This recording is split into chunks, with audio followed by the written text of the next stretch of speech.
চাঁদ রাতে আসলে ইবাদতটা লাইলাতুল কদরের মতো গুরুত্বপূর্ণ কিনা? খুবই গুরুত্বপূর্ণ একটি প্রশ্ন।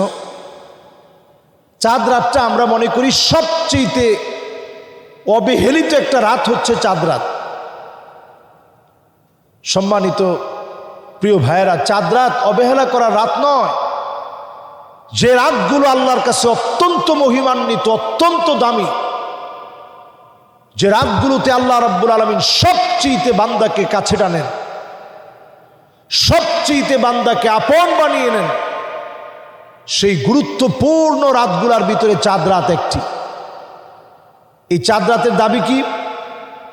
চাঁদ রাতের দাবি হচ্ছে আপনি সবচেয়ে বেশি আল্লাহ রাব্বুল আলামিনের কাছে ধর্ণা দিবেন যে আল্লাহ, 1 মাস সিয়াম সাধনা করলাম, কতজন মাপ পেয়ে গেল, কতজন বরকত পেয়ে গেল, কতজন ক্ষমা পেয়ে গেল, কতজন রহমত লাভ করলো, কতজনকে আল্লাহ আপনি নাজাত দিলেন, আমার অবস্থান কোথায়? এই জন্য এই সময় সবচেয়ে বেশি রমাদানুল মুবারকের চাঁদ রাতে সবচেয়ে বেশি কান্নাকাটি করেন। বেশির থেকে বেশি আল্লাহর দিকে রমাদানুল মুবারকের পূর্ণ বরকতের এই সময় ফুরিয়ে যাচ্ছে, একটু আল্লাহর কাছে সেজদায় পড়ে কাঁদেন। হযরত ওমর রাদিয়াল্লাহু তাআলা আনহু এই সময় কাঁদতেন, কোথাও ওনাকে খুঁজে পাওয়া যেত না, উনি এত পরিমাণ কান্নাকাটি করতেন। লোকেরা প্রশ্ন করত যে এত পরিমাণ কান্নাকাটি করার কারণ কি? তিনি বলতেন, তোমাদের গুনাহ হয়তো মাফ হয়ে গেছে, আমি ওমর তো জানি না যে আমার গুনাহ মাফ হলো কিনা। এই জন্য তিনি কাঁদতেন। এই সময়টারে কাজে লাগানোর চেষ্টা করেন। যতজন ব্যক্তি চাঁদ রাতে নিজের অন্তরটাকে আল্লাহর জন্য জীবিত রাখবে, রাত জেগে কান্নাকাটি করবে, আতশবাজি ফোটাবে না, লাল পানি, নীল পানি, বিভিন্ন রকমের ড্রাগ এডিক্টেড, নানা রকমের গুনার সয়লাভ হয়ে যাওয়া, এই সংস্কৃতিকে ভেঙে চুরমার করে দেওয়া, রমাদানের ট্রেনিংকে যারা ভুলে যায় নাই, একটা মুহূর্তের ভিতরে আপনি পাল্টায় গেলেন। শয়তান সারা পাওয়ার পরই শয়তানের পাওয়ার কেমন, এতদিন সারা পাওয়ার পরে সে কিরকম শক্তি আপনার উপরে অ্যাপ্লাই করেছে। আপনি ওই রাত্রিতে আপনাকে ড্রাগ এডিক্টেড হতে হবে, একটু লাল পানি খেতে হবে, একটু নতুন করে গান বাজনায় শরিক হইতে হবে, ডিজে পার্টিতে অংশগ্রহণ করা লাগবে। আপনার এই পুরো একটা মাসের সিয়াম সাধনা কোনো অর্থে আসে নাই, কোনো কাজে আসে নাই, নিছক শুধু আপনি উপাস থেকেছেন। আল্লাহর কাছে এগুলো কবুল হয় নাই।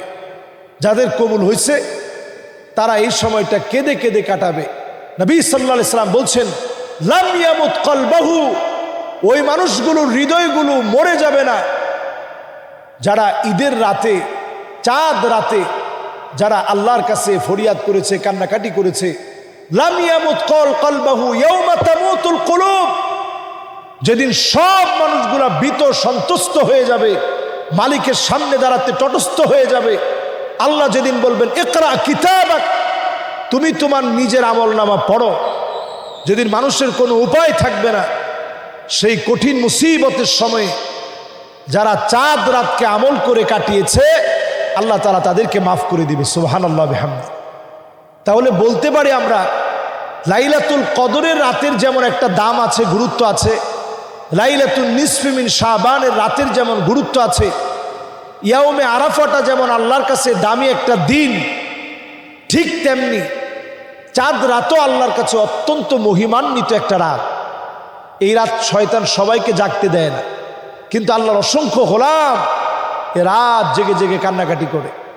এই জন্য বাসায় অন্তত দুরাকাত করে নামাজ পড়ে আল্লাহর কাছে কান্নাকাটি করে আমরা সময়টা পার করি। আল্লাহ আমাদেরকে তৌফিক দান করুক। তাই বলে এটাকে কোনোভাবেই কদরের রাতের সমান মনে করা যাবে না।